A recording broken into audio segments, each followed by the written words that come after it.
এমন মজার চিকেন মোমো বানানোর জন্য বারবার রিকোয়েস্ট আসে আমার বাসা থেকে। বাচ্চা থেকে বুড়ো সবাই পছন্দ করবে এই চিকেন মোমোটা।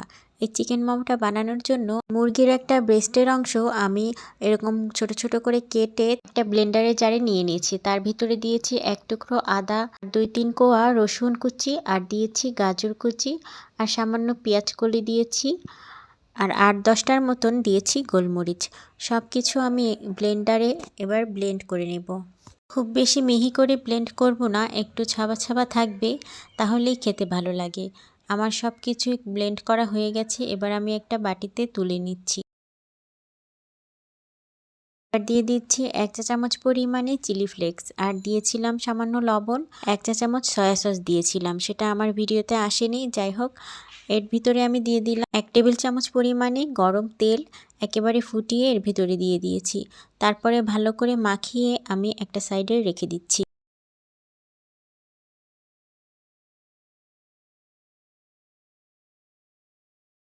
এবার একটা বাটিতে আমি 2 কাপের মতো নিয়ে নিচ্ছি ময়দা। ময়দার ভিতরে সামান্য পরিমাণে দিয়ে দিচ্ছি কর্নফ্লাওয়ার, আর দিয়ে দিচ্ছি 1 চা চামচ পরিমাণে লবণ, আর কিছুটা তেল দিয়ে আমি ময়দাটা তেলের সাথে মিশিয়ে নিচ্ছি। এরপরে আমি নর্মাল পানি দিয়ে দিচ্ছি, অল্প অল্প করে পানি দিয়ে আমি একটা ডো বানিয়ে নিচ্ছি। আমি এবার এটাকে আধা ঘন্টার মতন এরকম ঢেকে রেখে দেব। এবার 30 মিনিট পরে আমি ডোটাকে 5টা ভাগ করে নিব। আমার এই ডোটা হালকা নরম হয়েছিল, আপনারা আরেকটু শক্ত করে এই ডোটা বানাবেন, তাহলে কিন্তু শেপ দিতে সুবিধা হবে। আমি এই ডোটা 5টা ভাগ করে নিচ্ছি। 5টা ভাগ করে আমি 5টা রুটি বেলে নেব।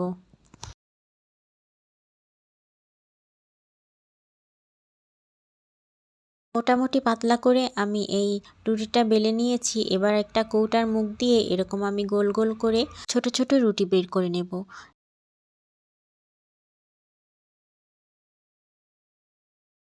এবার আমি মোমোর শেপ দিয়ে নেব। ছোট রুটির ভিতরে আমি কিছুটা পুর নিয়ে এভাবে কুচির মতন দিয়ে দেব এক সাইড থেকে। খুবই সহজভাবে আমি এই মোমোর ভাঁজটা দিচ্ছি আজকে, যাতে আপনাদের বুঝতে সুবিধা হয়। তো এইভাবে আমি সবগুলো মোমোর শেপ দিয়ে নিব।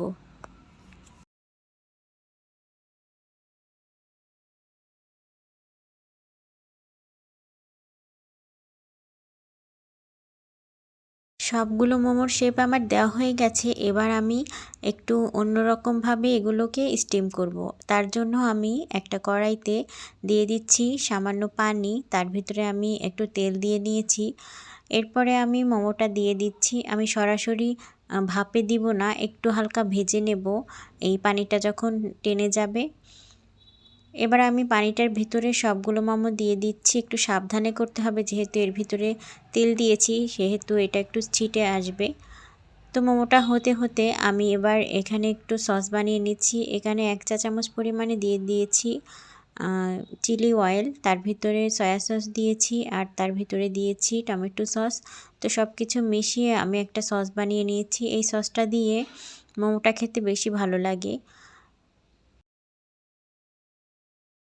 আমাদের মোমোটা স্টিম করা হয়ে গেছে। আমি একটু সাথে ভাজা ভাজা করে নিয়েছি, তলা দিয়ে একটু পোড়া পোড়া হয়েছে আমারটা। তো এভাবে খেতে অন্যরকম মজা লাগে। কেমন হয়েছে অবশ্যই কিন্তু কমেন্ট করে জানাবেন। আল্লাহ হাফেজ।